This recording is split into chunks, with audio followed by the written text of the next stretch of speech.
అందరికీ నమస్కారం. నా పేరు రమ. నా ప్రియ సఖి 15వ భాగం. రచయిత సాహితీ మోహన్ గారు. ధన్వి అలా ఎందుకు చేసిందో అర్థమైన సూర్య వెళ్ళాలి వెళ్ళాలి అని ఇప్పటిదాకా గోల్ చేసి మళ్ళీ పడుకున్నావేంటి, వెళ్ళి ఫ్రెష్ అయ్యిరా అంటాడు. వస్తున్న నవ్వుని ఆపుకుంటూ బ్లాంకెట్ పైకి లాక్కుంటూ సూర్యని చూసి ముందు మీరు వెళ్ళండి, తర్వాత నేను వెళ్తానంటుంది. ఊహు అని తల అడ్డంగా ఊపుతూ ముందు నువ్వే వెళ్ళు, తర్వాత నేను వెళ్తానంటాడు కొంటెగా. సూర్యని గుర్రుగా చూస్తూ మీకు అర్థమైంది కదా నేను ఎందుకు వెళ్ళనంటున్నాను అని. ప్లీజ్ సూర్య గారు వెళ్ళండి అంటూ దీనంగా ధన్విని చూసి పెద్దగా నవ్వుతూ ఇంత సిగ్గేంటే నీకు అంటూ పోనీ ఒక పని చేద్దాం అంటూ తన చెవిలో ఏదో చెప్తాడు సూర్య. సూర్య చెప్పింది వినగానే చీ మిమ్మల్ని అంటూ పక్కనున్న పిల్లోతో సూర్యుని కొట్టి ఆ పిల్లోని తన ఫేస్పై వేసుకొని బ్లాంకెట్ చుట్టుకొని వాష్రూమ్లోకి పారిపోతుంది. ధన్వి వెళ్తున్న తననే చూసి నవ్వుకుంటూ పిల్లోని హక్ చేసుకొని పడుకొని అలసటగా ఉండడంతో అలానే నిద్రలోకి జారుకుంటాడు సూర్య. ధన్వి ఫ్రెష్ అయి వచ్చేసరికి అద్దం దగ్గరికి వచ్చేసరికి సూర్య నిద్రపోతూ ఉంటాడు. అద్దంలో నుండి సూర్యనే చూసి నవ్వుకుంటూ బొట్టు పెట్టుకొని రెడీ అయ్యి సూర్య దగ్గరికి వచ్చి నిద్రపోతూ ఉంటే ఎంత అమాయకంగా ఉంటారో, మెలకువగా ఉంటే మాత్రం అంత అల్లరి చేస్తూ ఉంటారని అతని ఎదుటి ముద్దు పెట్టుకొని కిందకు వెళ్తుంది ధన్వి కిందకు వెళ్ళేసరికి మగవాళ్ళందరూ కూర్చొని కాఫీ తాగుతూ పేపర్ చదువుతూ ఉంటారు. మిగతా వాళ్ళు ఎక్కడ కనిపించకపోవడంతో ఎక్కడికి వెళ్ళారబ్బా అనుకుంటూ మెల్లిగా కిచెన్లోకి వెళ్తుంది. కిచెన్లో సాహితీ గారు బ్రేక్ఫాస్ట్ ప్రిపేర్ చేస్తూ ఉంటే జానక్ గారు హెల్ప్ చేస్తూ ఉంటారు. వాళ్ళని చూసి అమ్మా అని పిలుస్తుంది ధన్వి పిలుపుకు వెనక్కి తిరిగిన తనను చూసి ఆనందంగా నుదుటిన ముద్దు పెట్టుకుంటూ నా కూతురు నేను లేపకుండా అదే లేచి రెడీ అయ్యి ఇంత త్వరగా కిందకి వస్తుందని నేను అనుకోలేదే అని అంటారు నవ్వుతూ. సాహితీ గారు పోమా, రాకపోతే రాలేదంటావు, వస్తేనేమో ఇలా అంటావు అంటుంది అలకగా. అప్పుడే లోపలికి వస్తూ ధన్విని చూసిన సౌజన్య గారు అరే అప్పుడే లేచేసావా అంటూ ధన్వి ఫేస్ చూసి అదేంట్రా మొహమల పెట్టావంటారు. దానికి సాహితీ గారు నవ్వుతూ నేను ఆ మాటే అన్నానని అలిగింది వదిన. ఎప్పుడు నేను వెళ్ళి 10 సార్లు మొత్తుకుంటే కానీ లేచి రెడీ అయ్యి రాదు, అలాంటిది ఇవాళ అదే త్వరగా లేచి రెడీ అయి వచ్చింది అంటూ ధన్విని చూసి నవ్వుతారు ఆవిడ. నా కోడల్ని ఏమీ అనకండి వదిన, ఇవాళ నుంచి నేను నా కోడలు ఒక పార్టీ, మీరు ఎవరన్నా నా కోడల్ని ఏమని అంటే ఊరుకునేదే చెప్తున్నా అంటూ ధన్వి వైపు చూసి వాడు లేచాడా అంటారు సౌజన్య గారు. ధన్వి సిగ్గుపడుతూ తలదించుకొని లేదన్నట్టుగా తల అడ్డంగా ఊపుతుంది. ఆవిడ ధన్విని చూసి నవ్వుతూ సర్లే పద ముందు దేవుడికి దండం పెట్టుకొని వద్దువు అంటూ తనని పూజ గదిలోకి తీసుకెళ్ళి దేవుడికి దీపం పెట్టించి కిచెన్లోకి తీసుకువెళ్తారు. ఆవిడే కాఫీ కలిపి ధన్వికి ఇచ్చి ఇది నువ్వు తాగు అంటూ ధన్విని అక్కడికి చైర్లో కూర్చోపెట్టి కాఫీ తాగిస్తారు. వీళ్ళిద్దరిని సంతోషంగా చూస్తారు జానకి సాహితీ గారులు. ధన్వి కాఫీ తాగాక ఇంకో కప్ తన చేతికిచ్చి వాడిని లేచి రెడీ అవ్వమను, బ్రేక్ఫాస్ట్ చేసి ఇద్దరు గుడికి వెళ్ళొద్దురు కానీ అంటారు. ధన్వి చెంపపై చేయి వేసి ప్రేమగా చూస్తూ ఆవిడని చూసి చిన్నగా నవ్వుతూ అని తలూపి కాఫీ తీసుకొని పైకి వెళ్తుంది ధన్వి రూమ్లోకి వెళ్ళేసరికి ఇంకా పడుకునే ఉంటాడు సూర్య. తనని చూసి నవ్వుకుంటూ కాఫీ కప్ టేబుల్ మీద పెట్టి సూర్య గారు అంటూ తనని తడుతూ లేపుతుంది. ఈ సూర్య ఇలా లేపితే లేవడు అని అంటూ కళ్ళు మూసుకొని సూర్య మాటలకి నవ్వుతూ మరి ఎలా లేపాలట అంటుంది తన పక్కన కూర్చుంటూ. ఏమైనా ఇచ్చి లేపాలి అంటాడు తన బుగ్గని చూపిస్తూ. ఓహ్ అవునా సరే అని నవ్వుతూ ముందుకు వంగి సూర్య బుగ్గని చిన్నగా కొరుకుతుంది ధన్వి. ఓచ్ రాక్షసి అని అంటూ లేచి కూర్చొని బుగ్గని రుద్దుకుంటాడు సూర్య. మీరేగా ఏమైనా ఇచ్చి లేపాలన్నారు, అందుకే అలా లేపానంటుంది ఇన్నోసెంట్గా ఫేస్ పెట్టుకొని కళ్ళని టపటపలాడిస్తూ. ఏమైనా ఇచ్చి అంటే ముద్దు పెట్టమని, ఇలా కొరకమని కాదు అని అంటాడు ఏడుపు మొహంతో. ఆహా ముద్దు కావాలా, ఇంకేం వద్దా అంటుంది వెటకారంగా. ధన్వి మాటలకి నువ్వేమిచ్చినా ఓకే అంటాడు మెలికలు తిరుగుతూ. ఆహా సరే అయితే మీరు ఇలాగే నాగిని డ్యాన్స్ చేస్తూ ఉండండి, నేను వెళ్ళి అత్తయ్యతో చెప్తాను.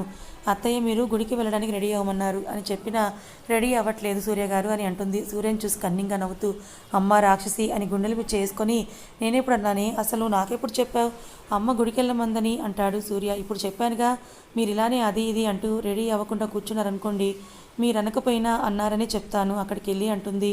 ధన్వి కళ్ళెగరేస్తూ అమ్మని నువ్వు మామూలు కంచువు కాదే నిన్ను అంటూ దగ్గరికి రాగానే చెయ్యి పట్టి ఆపుతూ ముందు వెళ్ళి ఫ్రెష్ అయ్యి రండి అని అంటూ వాష్రూమ్ వైపు తోస్తుంది ధన్వి సూర్యని. వెళ్తానులే ఉండు అంటూ గుమ్మం వైపు చూసి అమ్మో నువ్వేంటి ఇక్కడ అని అంటాడు. ఆవిడ నిజంగానే వచ్చారేమో అనుకుని ధన్వి అటువైపు చూడగానే టక్కున ధన్వి బొగ్గపై ముద్దు పెట్టి ఐ లవ్ యూ కంచు అంటూ వాష్రూమ్లోకి తుర్రమంటాడు సూర్య. సూర్య చేసిన పనికి షాక్ అయి బుగ్గపై చేయి పెట్టుకొని సూర్య వెళ్ళిన వైపే చూసి సిగ్గుపడుతూ చిన్నగా నవ్వుకుంటుంది ధన్వి. సూర్య రెడీ అయ్యాక ఇద్దరూ కలిసి కిందకొస్తారు. వస్తున్న వాళ్ళని చూస్తూ సీతారాముల్లా ఉన్నారు అనుకుంటారు పెద్దవాళ్ళంతా. వాళ్ళు రాగానే అందరూ కలిసి బ్రేక్ఫాస్ట్కి కూర్చుంటారు. అమ్మ చెల్లెళ్ళు మిహిర్ ఎక్కడ కనిపించట్లేదు అని అడుగుతాడు సూర్య. వాళ్ళు రాత్రి డిన్నర్ చేయగానే ఇంటికి వెళ్ళిపోయారు నాన్న, మిహిర్ ఏమో ఆఫీస్కి వెళ్తా అన్నాడు. చెల్లెలు కాలేజీకి వెళ్ళడానికి వాళ్ళ థింగ్స్ అన్నీ అక్కడే ఉన్నాయని వాళ్ళు కూడా మిహిర్తో కలిసి రాత్రి ఇంటికి వెళ్ళిపోయారు అంటారు సౌజన్య గారు. మరి బావా అంటాడు చరణ్ని ఉద్దేశించి.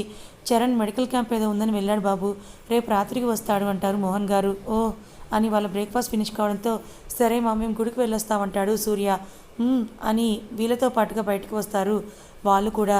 సూర్య బైక్ తీస్తూ ఉంటే బైక్ ఎందుకురా, కారులో వెళ్ళండి అని అంటారు సౌజన్య గారు. ఆవిడని చూసి మా ఇద్దరికి కారు ఎందుకులేమ్మా, 10 నిమిషాల ప్రయాణం కోసం బైక్లో వెళ్తాంలే, ఇక్కడే కదా అని అంటాడు సూర్య. ఇంకా తను చెప్పిన వినడానికి అర్థమై సరే నాన్న జాగ్రత్త అంటారు ఆవిడ. సాహితి గారు పూల సజ్జ ధన్వికి ఇవ్వగా అందరికీ బాయ్ చెప్పి గుడికి వెళ్తారు వీళ్ళిద్దరు. గుడికి వెళ్ళి కాలు కడుక్కొని దర్శనానికి వెళ్తారు ఇద్దరు. ఆ శ్రీనివాసుడిని చూసి దండం పెట్టుకుంటూ, స్వామి నేను కోరుకోకుండా ఇంత మంచి భర్తని కుటుంబాన్ని నాకు ఇచ్చావు, జీవితాంతం సూర్య గారితో కలిసి అన్ని సంతోషాలని పొందే వరని నాకు ఇవ్వు తండ్రి అని ఆయన్ను వేడుకుంటుంది ధన్వి. కానీ పాపం తనకేం తెలుసు, తమకు తెలియకుండానే వీళ్ళ ఎడబాటుకు బీజం సూర్య వేస్తే నీరు తను పోస్తుందని. సూర్య కూడా ధన్వి ఏది కోరుకుంటే అది దక్కేలా చూడమని కోరుకుంటాడు. వాళ్ళ ఫ్యామిలీ అందరి పేరు మీద అర్చన చేయించి తీర్థ ప్రసాదాలు తీసుకొని మరొకసారి దేవుని దర్శించుకొని బయటికి వచ్చి అక్కడికి ప్రాంగణంలో ఉన్న మెట్లపై కూర్చుంటారు. వీళ్ళకి ఎదురుగా ఉన్న చెట్టు కింద ఒక స్వామీజీ కూర్చొని ధ్యానంలో ఉంటారు. ధన్వి కొబ్బరి చెప్పును కొడుతుంటే అది చెయ్యి జారి ఎగిరి వెళ్ళి ఆ స్వామీజీ ముందు పడుతుంది. ధన్వి అయ్యో అనుకుంటూ అక్కడికి వెళ్ళి ఆ కొబ్బరి చెప్పును తీసుకుంటుంది.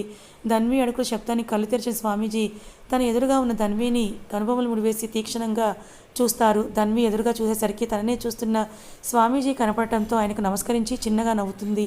ఆయన కూడా ఏ కదలిక లేకుండా తననే చూస్తూ ఉండడంతో అయోమయంగా ఆయన్నే చూస్తూ సూర్య దగ్గరికి వెళ్తుంది ధన్వి. ఏమైంది అలా చూస్తున్నావు అంటాడు సూర్య. ఏం లేదు సూర్య గారు, స్వామీజీ ఎందుకు నన్ను పరీక్షగా చూస్తున్నారంటుంది. ఆయన్నే చూస్తూ సూర్య కూడా ఆయనను చూసి అలా ఏం ఉండదులే, అక్కడికి వెళ్ళావుగా అందుకే అలా చూస్తుంటారు, ఇదిగో ప్రసాదం పట్టుకో అంటూ కొబ్బరి ముక్క తన నోటికి అందిస్తాడు సూర్య. అంటూ తన చూపు మరల్చుకొని సూర్యతో మాట్లాడుతూ ఉంటుంది ధన్వి. అలా నవ్వుకుంటూ ఉన్న వాళ్ళిద్దరిని చూసి నిట్టూరుస్తూ పైకి చూసి ఏంటయ్యా నీ లీల, నువ్వే ఆ బంధాన్ని ముడివేస్తావు, నువ్వే ఎడబాటుని సృష్టిస్తావు, నువ్వే చిక్కుములలో పడేస్తావు, నువ్వే బయటపడే మార్గాన్ని చూపిస్తావు, నీ ఆటలోని మర్మం నీకే తెలియాలి, ఆట కదరా శివ, ఆట గదా కేశవ అని చిన్నగా నవ్వుకుంటూ ఉంటారు ఆయన. కాసేపటి తర్వాత ఇంక వెళ్దామా, వచ్చి చాలాసేపు అయింది, అమ్మ వాళ్ళు వెయిట్ చేస్తూ ఉంటారేమో అని అంటాడు సూర్య. అలాగే వెళ్దామంటూ సూర్యతో కలిసి ముందుకు వస్తుంది ధన్వి. వెళ్తున్న ఇద్దరిని చూస్తూ తల్లి ఇటురా అని ధన్విని పిలుస్తారు స్వామీజీ. వెళ్తున్న వాళ్ళు ఆయన పిలుపుకి ఆగి ఒకరినొకరు చూసుకుంటారు. చూద్దాం పద, ఎందుకో పిలుస్తున్నారుగా అంటూ ధన్వి చేయి పట్టుకొని ఆయన దగ్గరికి తీసుకెళ్తాడు సూర్య. అక్కడికి వెళ్ళి ఇద్దరూ కలిసి ఆయనకి నమస్కరిస్తారు.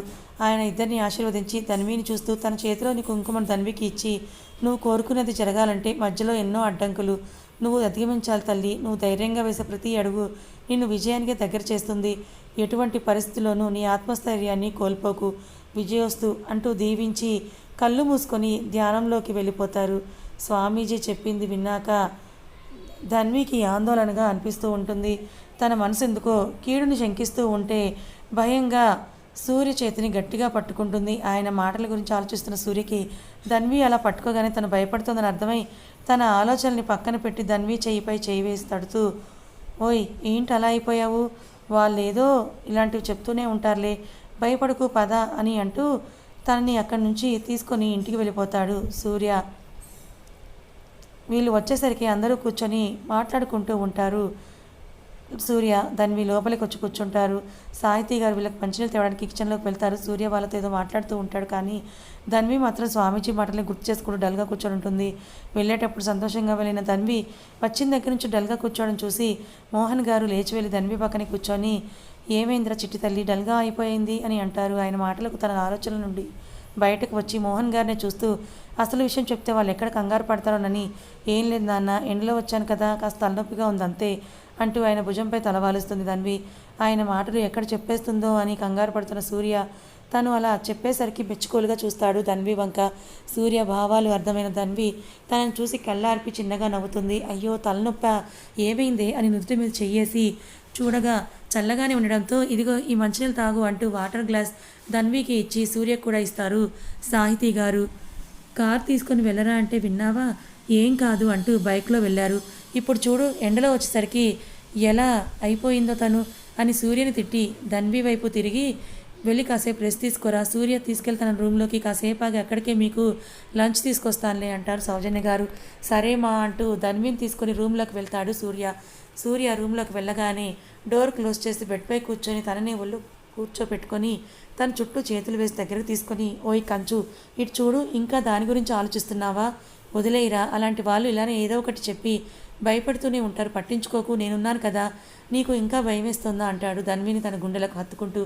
ధన్వి కూడా సూర్య చుట్టూ చేతులు వేసి అలానే ఉండిపోతుంది.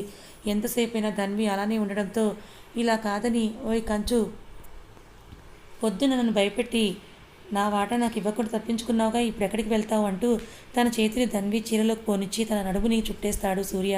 సూర్య చేయి తన నడుముని డైరెక్ట్గా తాకడంతో గుండె జల్లుమనగా సిగ్గుపడుతూ, వదలండి సూర్య గారు, ఎవరైనా వస్తారు అని అంటుంది ధన్వి తన నడుముని వేళ్లతో మీటుతూ.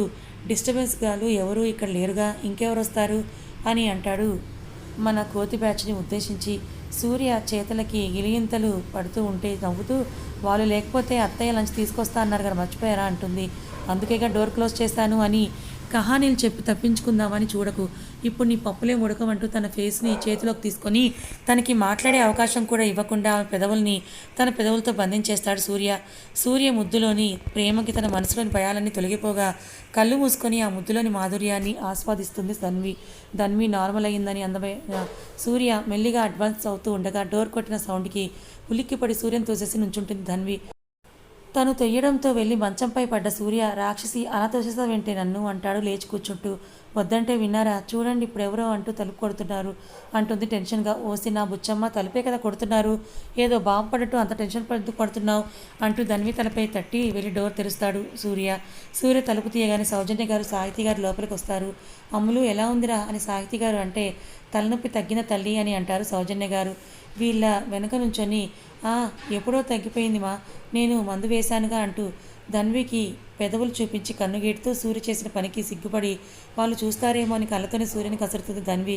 కానీ సూర్య చేసిన సైగల్ని వాళ్ళ ఎదురుగా ఉన్న మిర్రర్లో నుంచి చూసిన వాళ్ళిద్దరూ ఒకరినొకరు చూసుకొని ముసిముసిగా నవ్వుకుంటూ, లంచ్ చేయడానికి వస్తారా, ఇక్కడికి తీసుకురానా అంటారు సాహితీ గారు. లేదు మా, ఇప్పుడు బాగానే ఉందిగా, మేమే వస్తామంటుంది ధన్వి.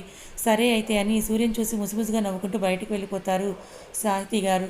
ఆవిడ తనను చూసి ఎందుకు అంతగా నవ్వుతున్నారో అర్థం కాక వెళ్తున్న ఆవిడని అయోమయంగా చూస్తాడు సూర్య. సౌజన్య గారు కూడా సూర్యని చూసి నవ్వుతూ, ఏ పనైనా చేసేటప్పుడు కాస్త ముందు వెనక చూసుకోకన్నయ్యా అంటారు.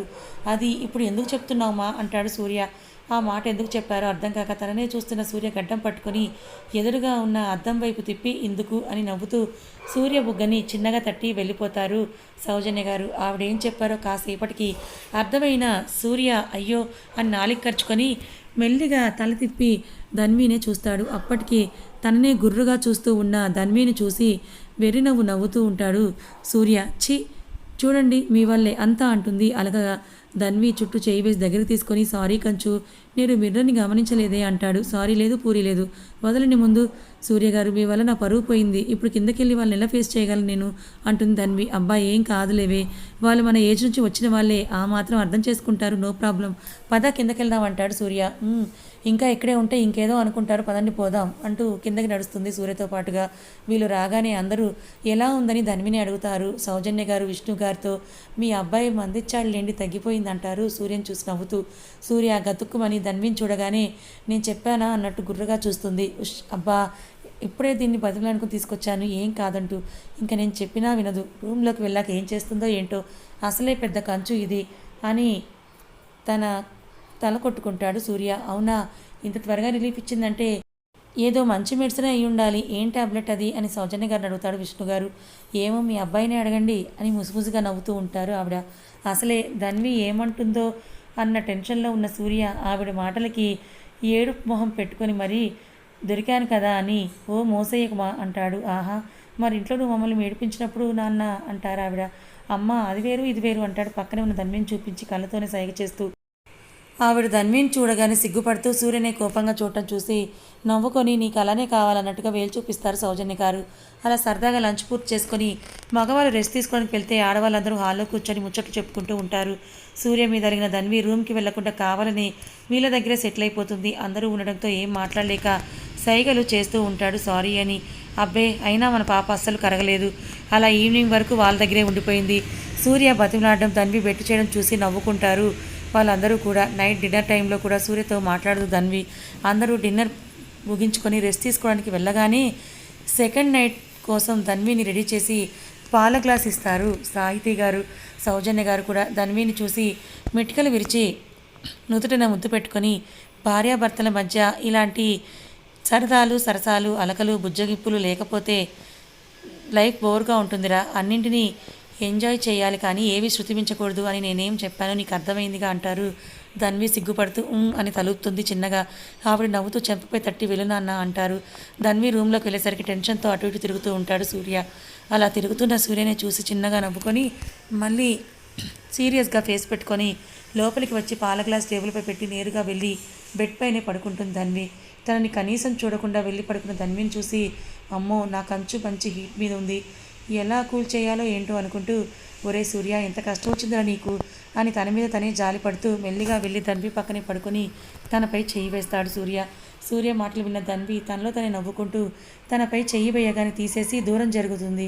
సూర్య ధన్వికి ఆపోజిట్లో పడుకొని సారీ కంచు అంటాడు బుజ్జగింపుగా. మీ సారీలు పూరీలు నాకేం వద్దనన్నా, పడుకోండి నిద్రొస్తుంది నాకు అంటుంది లేని కోపం నటిస్తూ. నిద్రొస్తుందా అంటే నువ్వు ఇప్పుడు నిద్రపోతావా అంటాడు. అదేం ప్రశ్న, నిద్రొస్తే నిద్రపోక డ్యాన్స్ చేస్తారా ఎవరైనా అంటుంది వెటకారంగా. ఒసేయ్ సెకండ్ నైటే మొగుడిని పస్తు పెట్టడం మహాపాపమే అంటాడు సూర్య ధన్వి చుట్టూ చేతులు వేసి గారాలు పోతూ. సూర్య ఫేస్ చూసి కంట్రోల్ చేసుకోలేక నవ్వేస్తుంది ధన్వి. నవ్వుతున్న తనని చూసి అమ్మ కంచు మళ్ళీ ఫూల్ని చేసావు కదా నన్ను అని, అందుకే నేను నిన్ను కంచు అనేది అంటూ ఇప్పటిదాకా నన్ను టెన్షన్ పెట్టినందుకు పెద్ద పనిష్మెంట్ ఇవ్వాలి నీకు అంటూ ధన్వి పెదవులు అందుకొని తనని అల్లుకుపోతాడు సూర్య. అలా చిలిపి యుద్ధాలు అలకలు బుజ్జగింపుల మధ్య 3 రోజులు సరదాగా గడిపేశారు సూర్య ధన్వీలు. తర్వాత మంచి రోజులు లేకపోవడంతో ఆ రోజు ధన్విని కాపురానికి పంపడానికి అన్ని సిద్ధం చేశారు పెద్దవాళ్ళు. 10 గంటలకి బయలుదేరాలి, తర్వాత వర్జం ఉందని సౌజన్య గారు చెప్పడంతో 8 గంటలకల్లా రెడీ అయి కిందకి వచ్చేస్తారు సూర్య ధన్వీలు. వీళ్ళు వచ్చేసరికి చరణ్ హాల్లో కూర్చొని మోహన్ గారు విష్ణు గారు వాళ్ళతో మాట్లాడుతూ ఉన్నాడు.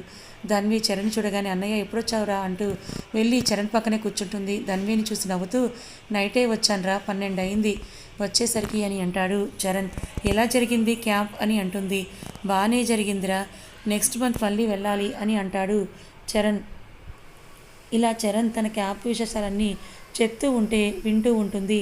వాళ్ళ అన్నయ్యతో కబుర్లలో మునిగిపోయిన ధన్వి చూసి అన్నయ్య రాగానే మొగుని మర్చిపోయింది రాక్షసి ఉడుక్కుంటాడు సూర్య. ధన్వితో మాట్లాడుతున్న చరణ్ తల తిప్పి పక్కకు చూడగానే ధన్విని చూసి గొనుక్కుంటూ కనబడతాడు సూర్య.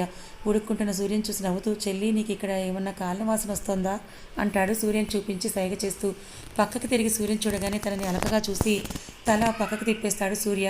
సూర్యని అలా చూడగానే ఇంకా ఏడిపించాలనిపించి చరణ్ వైపు తిరిగి అన్నయ్య నువ్వేమో క్యాంప్కి వెళ్ళిపోయావు, ఆ రోజు నా ఫ్రెండ్స్ దీపు మధు మిహిర్ అందరూ వెళ్ళిపోయారు, అసలు ఈ 2 days ఎంత బోర్ ఫీల్ అయ్యానో తెలుసా అంటుంది కన్ను కొట్టి సూర్యని చూపించి సైగ చేస్తూ. అది అర్థమైన చరణ్ సూర్యని చూసి అయ్యో అవునా, మరి నాకు కాల్ చేయాల్సింది కదరా, నా డ్యూటీ ప్రకాష్కి హ్యాండ్ ఓవర్ చేసి మన గ్యాంగ్తో సహా దిగిపోయేవాడిని కదా అని అంటాడు వస్తున్న నవ్వును ఆపుకుంటూ. అవునన్నయ్యా, కానీ నువ్వు బిజీగా ఉంటావని చేయలేదు. ఈ 2 days నిన్ను మన ఫ్రెండ్స్ని ఎంత మిస్ అయ్యానో అంటుంది. అందుకే నీ కోసం వచ్చేస్తాం కదా అంటుంది. ధన్వి ముందు వారిపోతారు అని మాన్సి కృష్ణ కిరణ్ అందరూ కూడా ఏయ్ అని ఎక్కడికి వెళ్ళిపోయారు మీరంతా చెప్పా పెట్టకుండా మాయమైపోయారు అంటుంది వాళ్ళని చిరుకోపంగా. ఆ రోజు మాకు నో ఎంట్రీ అని బయటకు తోసేశారు ఆంటీ వాళ్ళు అంటుంది మాన్సి సాహితీ గారిని చూసి. ఆవిడ మాన్సిని చూసి నవ్వుతూ తన చెవి వెళ్ళేస్తూ మరి ఇప్పుడు ఎలా వచ్చారే, నేను పిలిస్తే కాదా అంటారు. దానికి నా మీద చాడీలు చెప్తున్నావు అంటారు. అవునే, నువ్వు ఇవాళ వెళ్తున్నావని ఆంటీ కాల్ చేసి రమ్మన్నారు అంటుంది అను. అలా కాల్ రాగానే ఇలా రెక్కలు కట్టుకొని నీ ముందు వాలిపోయామంటారు కృష్ణ కిరణ్.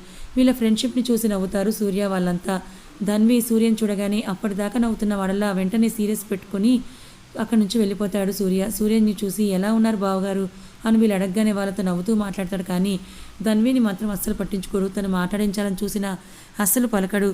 లోపల నవ్వుకుంటూ పైకి మాత్రం అలక నటిస్తూ అలాగే ఉంటాడు సీరియస్గా. సూర్యని చూసి అబ్బో బాగానే కాలినట్టుంది సార్కి, బతిమాల డ్యూటీ ఇవాళ మనకి పడినట్టుంది అని నవ్వుకుంటుంది ధన్వి. అందరూ కలిసి చీర సారెతో ధన్విని తీసుకొని సూర్య వాళ్ళ ఇంటికి బయలుదేరతారు. వీళ్ళు వెళ్ళేసరికి వాణిగారు ముందే వచ్చేసి అక్కడ ఏర్పాట్లన్నీ కూడా చేసి పెడతారు.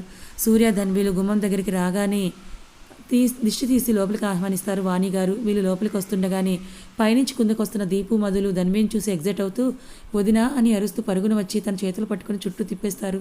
ఎలా ఉన్నారు మీరు? మీ ఇద్దరిని చాలా మిస్ అయ్యాం మేమంటారు. ఇద్దరు సూర్యని ఓరగా చూస్తూ నేను కూడా అని అంటుంది ధన్వేని చూసి ఇలా రియాక్షన్ ఇస్తాడు సూర్యని చూసి అతి కష్టం మీద నవ్వుని కంట్రోల్ చేసుకుంటుంది ధన్వి. ఇంకా మీరు అస్సలు మిస్ అవ్వర్లే, మీ వదిని వాళ్ళ నుంచి ఇక్కడే ఉంటుంది అని అంటారు సాహితి గారు. అవునా అత్తయ్య అని నవ్వుతూ, కానీ మిమ్మల్ని మిస్ అవుతామంటారు. అవునా, అయ్యో మరేం చేద్దామంటారు ఆవిడ నవ్వుతూ. దానికి మా దగ్గర ఒక మంచి ఐడియా ఉంది. ప్రతి వీకెండ్ ఏదైనా సరే మనందరం ఒక చోట గ్యాదర్ అవ్వాలి. ఆ రోజంతా ఆడి పాడి అల్లరి చేయాలి. ఓకేనా మామయ్య అంటారు దీపు మధులు. డబుల్ ఓకే అంటారు మోహన్ గారు కూడా. కాసేపు మాట్లాడుకుని భోజనాలు చేసి రెస్ట్ తీసుకోవడానికి వెళ్తారు పెద్దవాళ్ళు. మన గ్యాంగ్ అంతా చేరి మాట్లాడుకుంటూ ఉంటారు. అప్పుడే ఆఫీస్ నుంచి వస్తున్న మిహిర్ హాల్లో ఉన్న వీళ్ళందరినీ చూసి హాయ్ అన్నయ్య, హాయ్ వదిన, ఎప్పుడొచ్చారు మీరు అని అడుగుతాడు. హాయ్ రా, మార్నింగ్ వచ్చాం, కానీ నువ్వేంటి అంత ఎర్లీగా ఆఫీస్కి వెళ్ళిపోయావు అని అడుగుతాడు సూర్య. కథ ఇంకా ఉంది. స్వామీజీ చెప్పినట్టు నిజంగా సూర్య ధన్విల మధ్య ఎడబాటు రానుందా? సూర్య ధన్విల కాపురం కలకాలం అన్యోన్యంగా ఉండాలి అంటే వాళ్ళు ఇద్దరు ఇబ్బందులు పడక తప్పదా? ధన్వి ఏం చేసింది? సూర్య అసలు ఏం పొరపాటు చేస్తాడు తెలుసుకోవాలనుకుంటే మన ఛానల్ని ఫాలో అవ్వండి. కథ నచ్చితే లైక్ చేయండి, మరికొంతమందికి షేర్ చేయండి. ఇలాంటి మరిన్ని మంచి కథల కోసం ఛానల్ని సబ్స్క్రైబ్ చేయండి.